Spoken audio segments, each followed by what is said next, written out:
Hello friends, welcome to my YouTube channel study with you Lovely Sharma में। तो चलिए हम आज हम लोग को पढ़ना है बजट 2022-23। तो चलिए हम लोग स्टार्ट करते हैं बजट 2022-23। पहले हम जान लेते हैं बजट होता क्या है।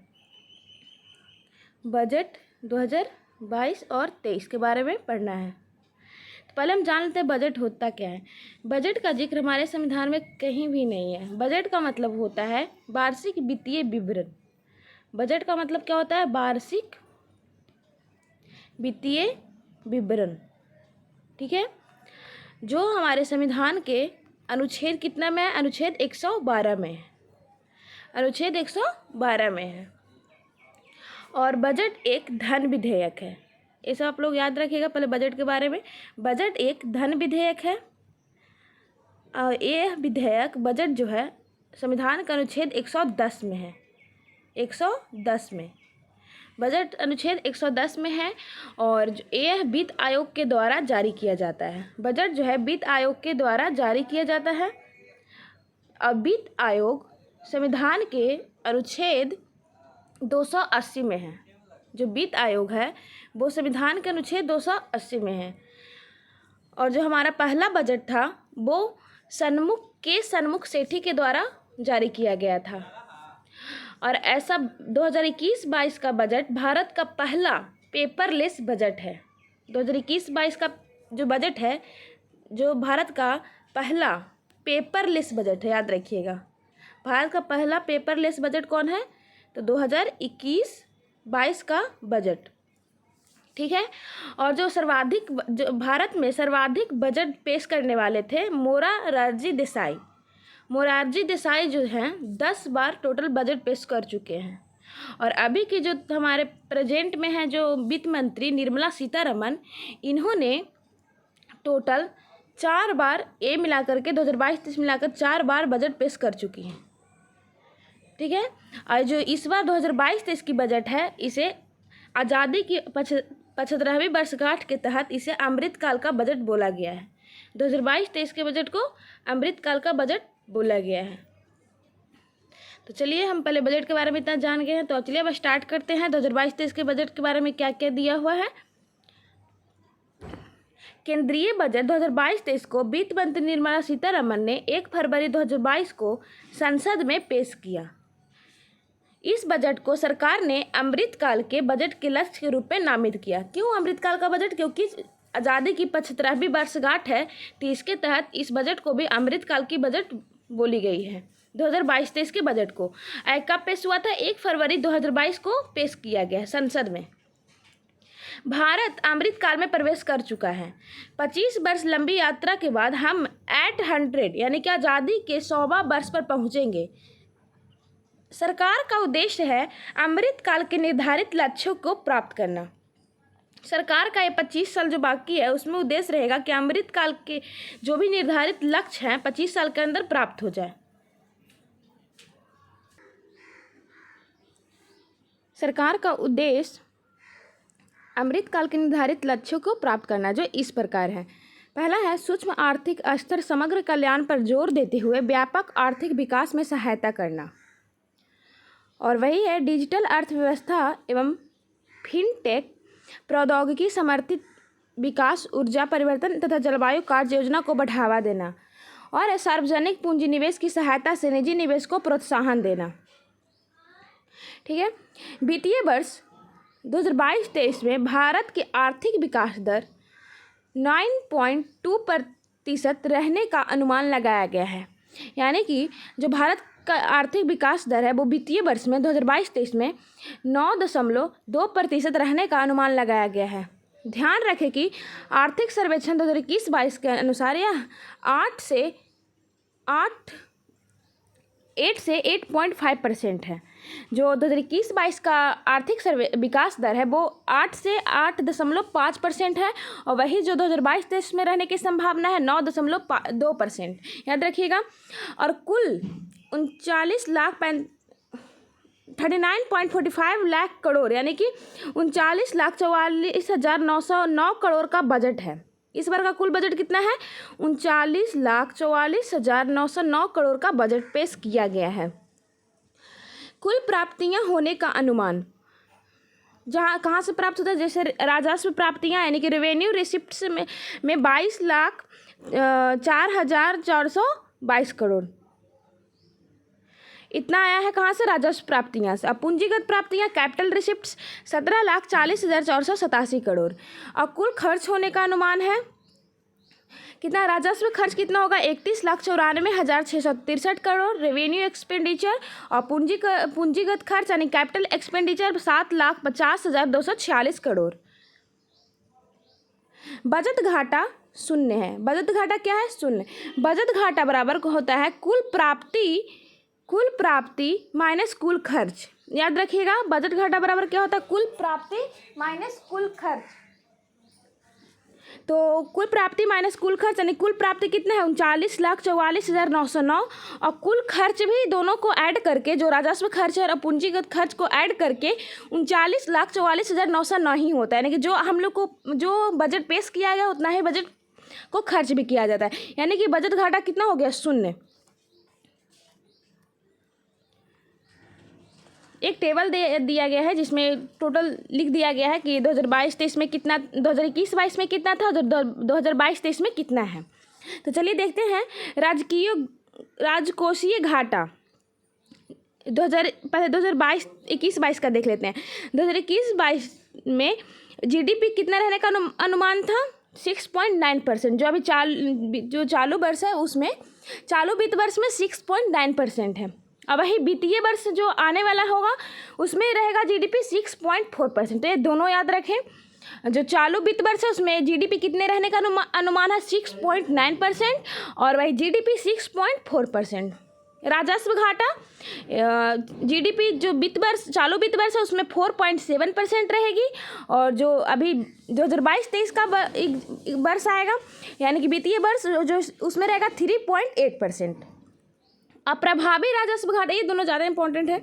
प्रभावी राजस्व घाटा जीडीपी का 3.7% रहेगा, और वही 2022-23 में बजट का अनुमान जीडीपी का 2.6%। प्राथमिक घाटा जीडीपी का 3.3%, और वही 2022-23 में जीडीपी का 2.8% रहेगा। अब इधर कुछ इंपॉर्टेंट पॉइंट्स दिए गए हैं, वो देख लेते हैं। वर्ष 2022-23 में 15वें वित्त आयोग की सिफारिशों के अनुसार राज्यों को जीएसडीपी के 4% तक के राजकीय कोषीय घाटे की अनुमति होगी, जिसमें से 0.5% विद्युत क्षेत्र के सुधार में से संबंधित होगा। यानी कि जो 2022-23 में राजकीय मतलब घाटा होगा, राजकोषीय घाटा, वो कितने परसेंट रहेगी? 4%। याद रखिएगा, जिसमें से 0.5% कहाँ खर्च होगा? विद्युत क्षेत्र सुधार में खर्च होगा। ठीक है। और वही वित्तीय वर्ष 2022-23 में राजकीय घाटा का अनुमान 16,61,196 करोड़ लगाया गया है। मतलब इस बार सरकार को 16.62 लाख करोड़ रुपया उधार या कर्ज लेनी पड़ेगी। सरकार ने 2025-26 राजकीय घाटा का जीडीपी 4.5% तक लाने का लक्ष्य रखा है। 2025-26 तक जो है जीडीपी का राजकोषीय घाटा होगा वो 4.5% तक लाने का लक्ष्य रखा गया है। अब देखते हैं रुपया कहाँ से आता है। 2022-23 के शीर्ष 5 मद उधार और अन्य देयताएँ 35% वहाँ से आती है। माल और सेवा कर यानी जीएसटी से 16% आता है। निगम कर कॉरपोरेशन टैक्स से 15% आता है। आय कर इनकम टैक्स से 15% आता है।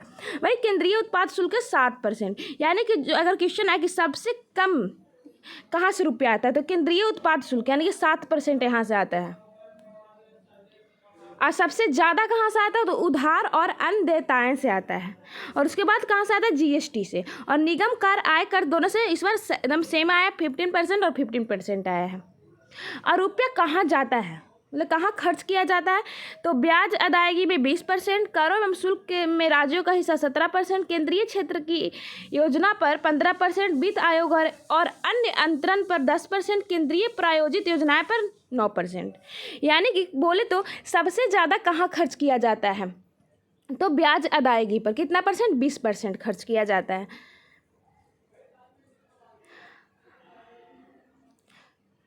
आत्मनिर्भर भारत के दृष्टिकोण को प्राप्त करने के लिए सरकार पीएलआई यानी कि प्रोडक्शन लिंक्ड इंसेंटिव स्कीम द्वारा 14 सेक्टरों यानी कि जो 14 सेक्टर ड्रोन के लिए लाई थी। सरकार ने बजट 2022-23 में PLI स्कीम के तहत 5G के लिए मजबूत इकोसिस्टम तैयार करने पर जोर दिया।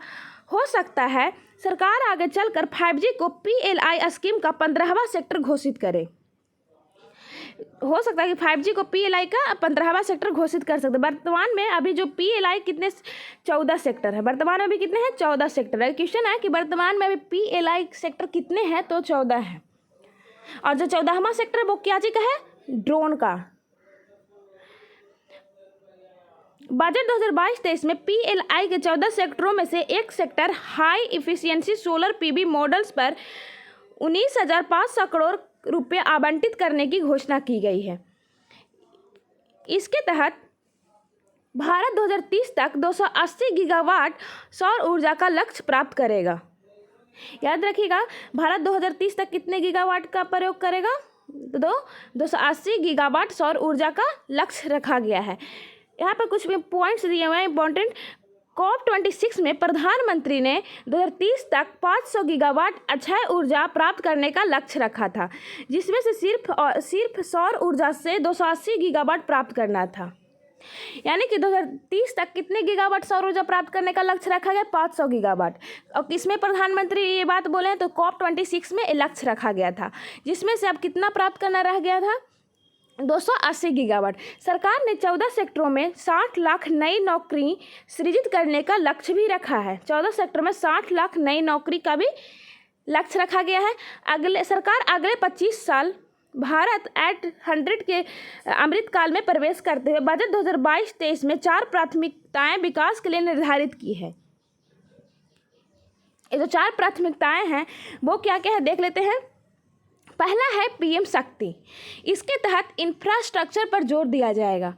और सेकंड है समावेशी विकास, इसके तहत इंक्लूसिव डेवलपमेंट, मतलब इस बोले तो सबका साथ सबका विकास समावेशी विकास में होगा। और तीसरा है उत्पादकता में वृद्धि एवं निवेश, उदीयमान अवसर, ऊर्जा परिवर्तन और जलवायु कार्य योजना। और चौथा है निवेशों का वित्त पोषण। ठीक है, तो सबसे ज़्यादा यह PM गति शक्ति है, समावेशी विकास जो सबका साथ सबका विकास है। PM गति शक्ति में इंफ्रास्ट्रक्चर पर जोर दिया जाएगा और इसमें उत्पादकता प्रोडक्शन पर जोर दिया जाएगा। यह है निवेशों का वित्त पोषण। तो 4 प्राथमिकताएं हैं जो मतलब जो 25 एट 100 के अमृतकाल में प्रवेश करते हैं 2022-23 में 4 प्राथमिकताएं विकास के लिए निर्धारित की गई है। तो याद रखिएगा ये सब। अब देखते हैं केंद्रीय बजट 2022-23 टू द पॉइंट क्या दिया। PM गति शक्ति क्या है, इसके संचालन करने के लिए सरकार ने 7 इंजन कारक को निर्धारित किए हैं। PM गति शक्ति के तहत 7 इंजन यानी कि 7 चीज़ों पर ध्यान दिया जाएगा, 7 चीज़ों का विकास किया जाएगा इंफ्रास्ट्रक्चर पर। पहला है सड़क, दूसरा है रेलवे, तीसरा है एयरपोर्ट, फोर्थ है पोर्ट्स यानी कि पतन जो होता है बंदरगाह,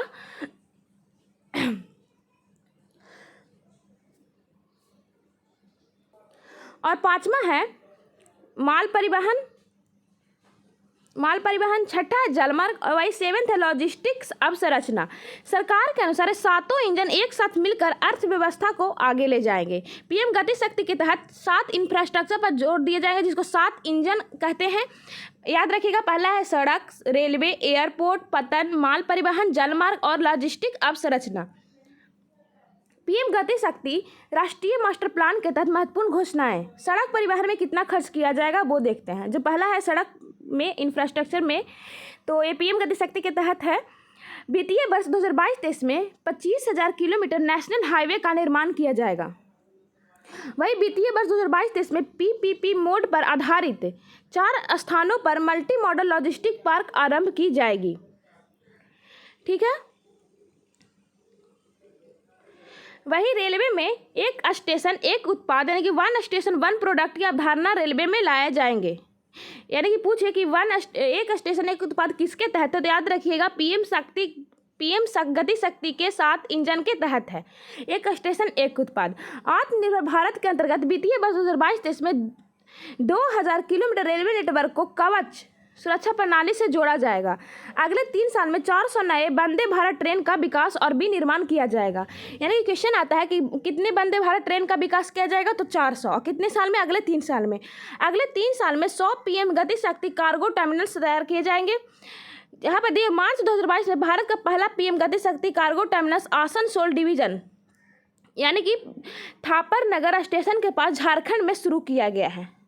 यानी कि पहला जो पीएम गति शक्ति के तहत जो कार्गो टर्मिनल है कहाँ शुरू किया गया? आसनसोल डिवीजन में थापर नगर स्टेशन के पास झारखंड में शुरू किया गया है। ये सब बहुत इंपॉर्टेंट पॉइंट्स है। अब आता है तीसरा, पर्वतमाला राष्ट्रीय रोपवे विकास कार्यक्रम।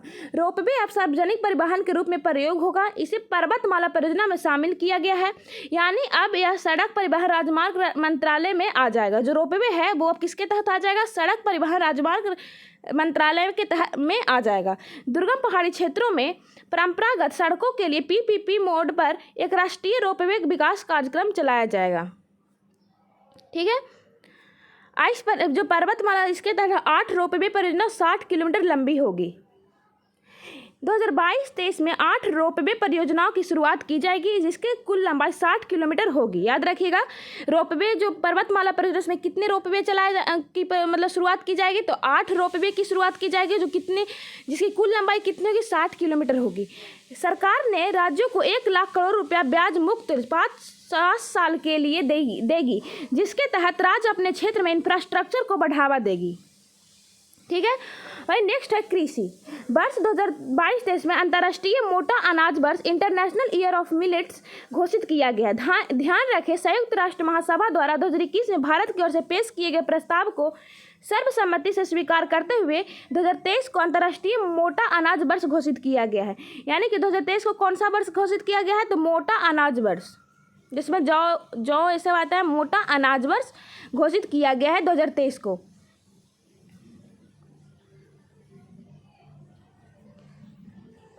अब देखते हैं, गंगा नदी के दोनों तरफ 5 किलोमीटर में किसानों को रसायन मुक्त प्राकृतिक खेती करने का बढ़ावा दिया जाएगा। यानी कि जो केमिकल बेस्ड है खेती उनको मतलब एक किसानों को रसायन मुक्त जो खेती होती है गंगा दोनों किनारे 5 किलोमीटर में किसानों को खेती करने का बढ़ावा दिया जाएगा।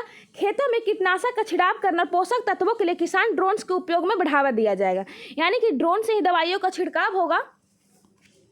अब देखते हैं, बजट 2022-23 में 5 नदी लिंक परियोजना को जोड़ देने की घोषणा की गई है।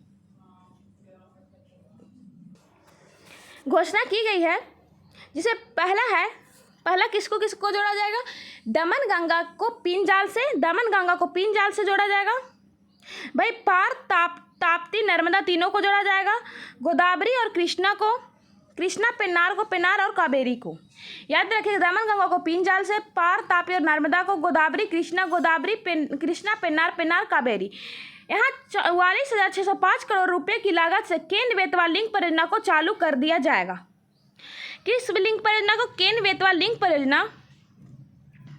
केन नदी का पानी बेतवा में जाएगा। केन नदी का जो पानी है वो कहाँ जाएगा? बेतवा में जाएगा। इस परियोजना में 103 मेगावाट हाइड्रो पावर और 27 मेगावाट सौर ऊर्जा का भी उत्पादन किया जाएगा। जो इसमें कितने रुपए की लागत लगी? 44,605 करोड़ रुपए की लागत से केन बेतवा लिंक परियोजना का कार्यान्वयन किया जाएगा, जिसमें से 52 लाख लोगों को पेयजल प्राप्त होगा। जो केन बेतवा लिंक परियोजना है, जिससे कितने लोगों को लाभ पेयजल उपस्थित होगा? 52 लाख लोगों को। और 103 मेगावाट जल विद्युत उत्पादन होगा और 27 मेगावाट सौर ऊर्जा उत्पादन होगा। यहाँ पर दिया हुआ है नोट्स। वित्तीय वर्ष 2022-23 के लिए दी जाने वाली टॉप 3 सब्सिडी जो हैं, फूड सब्सिडी है, जिसके तहत कितना पैसा दिया जाएगा? 2,06,831 करोड़। भाई फर्टिलाइजर सब्सिडी के तहत 1,05,222 करोड़ और पेट्रोलियम सब्सिडी के तहत 5,813 करोड़ खर्च किए जाएंगे। ये तो टॉप 3 सब्सिडी है। अब शिक्षा में कितना खर्च किया जाएगा? पीएम ई विद्या योजना के तहत 1+1 टीवी चैनल के कार्यक्रम को 12 टीवी चैनलों से बढ़ाकर 200 टीवी चैनल किया गया है। वही इसे क्या होगा, जो मतलब 12 टीवी चैनलों को कोई भी क्वेश्चन पूछा जा सकता है कि पीएम ई विद्या योजना के तहत 1+1 टीवी चैनल को 12 टीवी चैनलों से बढ़ाकर कितना कर दिया गया, तो इसमें 200 टीवी चैनल कर दिया गया है। इससे क्या होगा कि इससे सभी राज्य 1 से 12 तक की कक्षा के छात्रों के लिए अपनी क्षेत्रीय भाषा में अनुपूरक शिक्षा प्रदान कर सकेंगे। व्यावसायिक पाठ्यक्रम के तहत कौशल को बढ़ावा देने के लिए वर्ष 2022-23 में विज्ञान और गणित में 750 वर्चुअल प्रयोगशालाओं और समकालीन शिक्षण परिवेश के लिए 75 स्किलिंग ई लैब्स की स्थापना की जाएगी। बजट में डिजिटल विश्वविद्यालय की स्थापना की घोषणा की गई है। यह विश्वविद्यालय नेटवर्क आधारित हब स्पोक मॉडल पर बनाया जाएगा। कौन सा विश्वविद्यालय? डिजिटल विश्वविद्यालय की घोषणा की गई, किस पर आधारित होगा? नेटवर्क आधारित हब स्पोक मॉडल पर बनाया जाएगा। नेक्स्ट है हेल्थ, स्वास्थ्य में क्या क्या किया गया है वो देखते हैं। नेशनल डिजिटल हेल्थ इकोसिस्टम को लागू किया जाएगा। मानसिक स्वास्थ्य परामर्श एवं देखभाल सेवाओं तक बेहतर पहुंच के लिए नेशनल टेलीमेंटल हेल्थ प्रोग्राम शुरू किया जाएगा।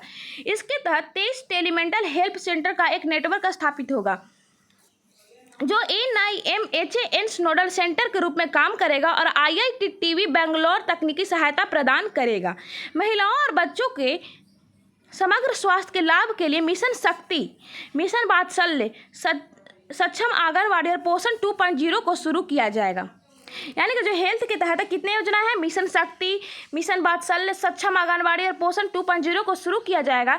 महिला एवं बाल विकास मंत्रालय के तहत जितनी भी योजनाएं थी सभी योजनाओं को मिलाकर ऊपर दिए गए योजनाओं में बांट दिए गए।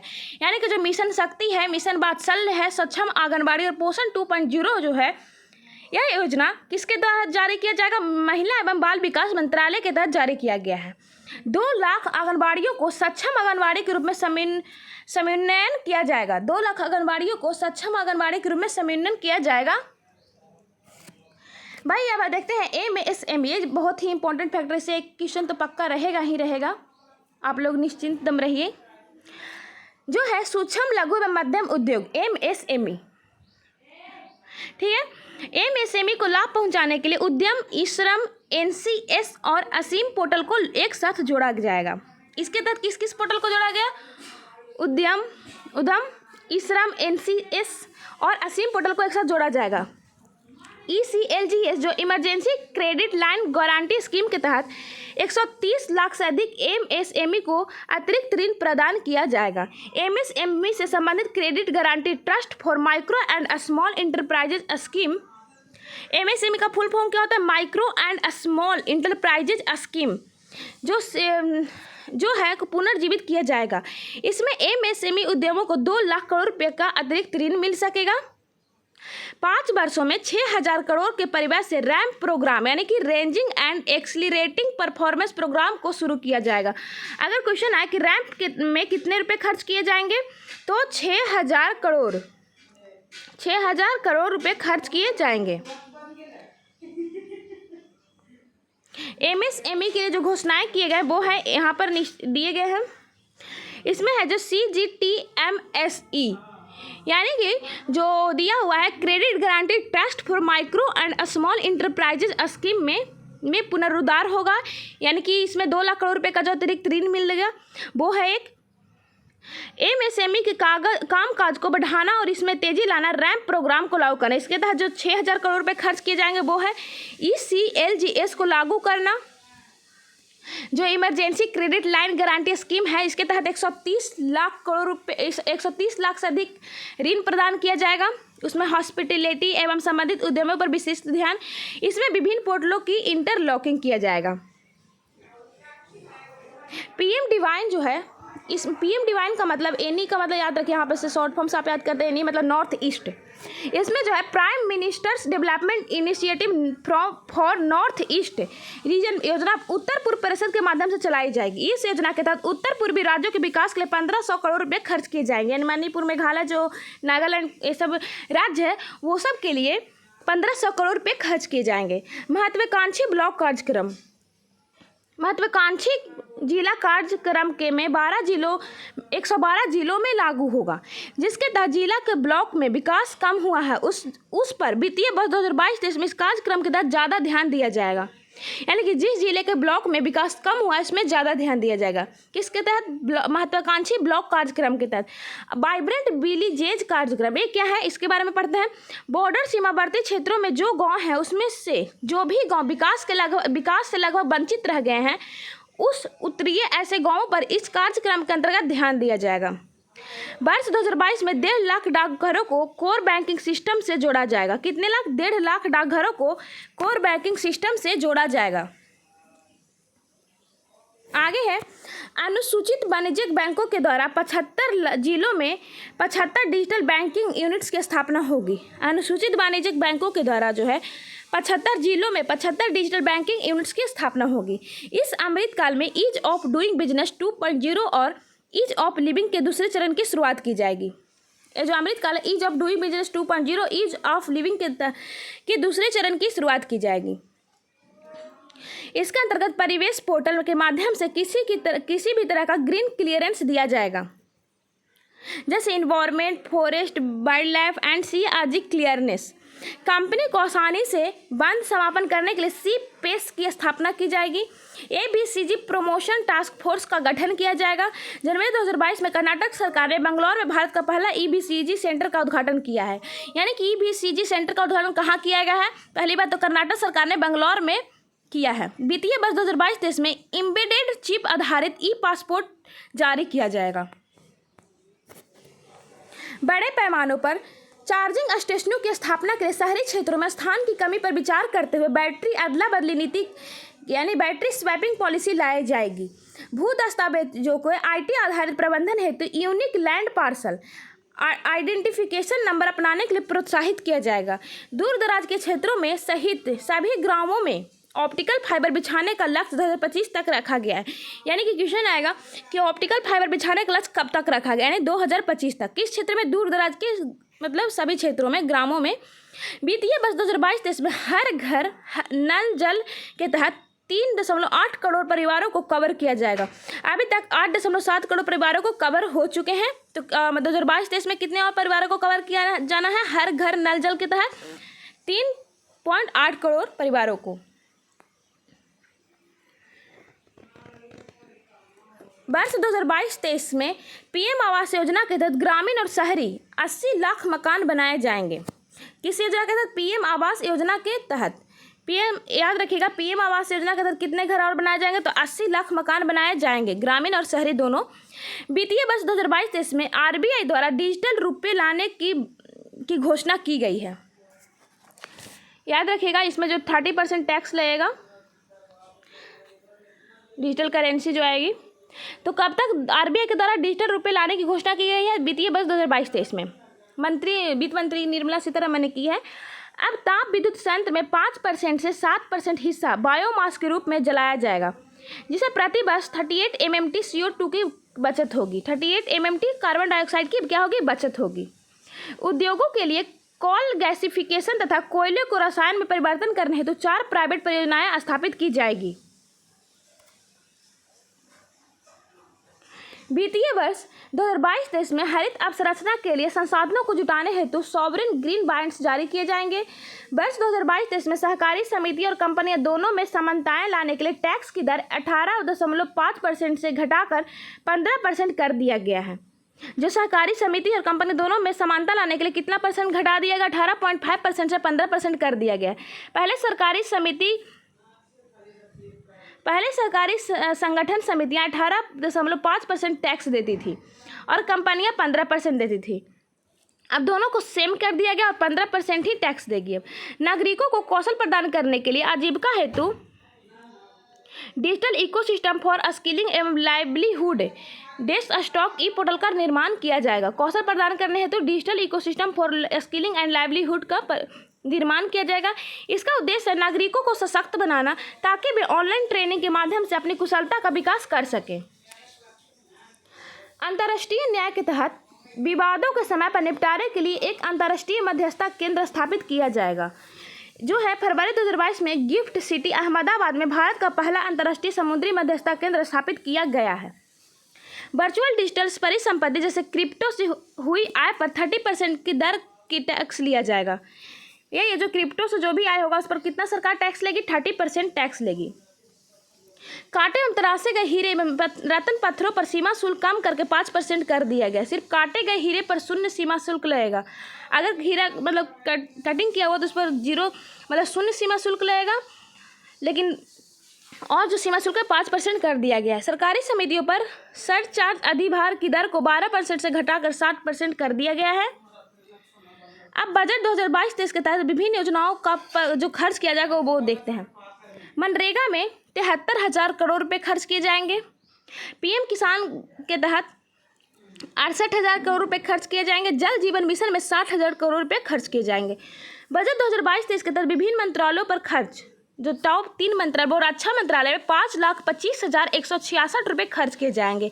उपभोक्ता मामले और खाद्य और सार्वजनिक वितरण मंत्रालय के तहत 2,17,684 रुपये खर्च किए जाएंगे, करोड़ रुपए खर्च किए जाएंगे। वही सड़क परिवहन राजमार्ग मंत्रालय में 1,99,108 करोड़ रुपए खर्च किए जाएंगे। तो ये बहुत इंपॉर्टेंट है। जो ज़्यादा किस पर खर्च होगा? टॉप 3 है मनरेगा, पीएम किसान, जल जीवन मिशन, और वही मंत्रालय में रक्षा मंत्रालय, उपभोक्ता मामले, खाद्य और सार्वजनिक वितरण मंत्रालय है, और वही तीसरा है सड़क परिवहन और राजमार्ग मंत्रालय है। तो अगर आप लोग को वीडियो पसंद आए तो प्लीज़ चैनल को सब्सक्राइब करें, वीडियो को लाइक करें एंड शेयर करें। Thanks for watching.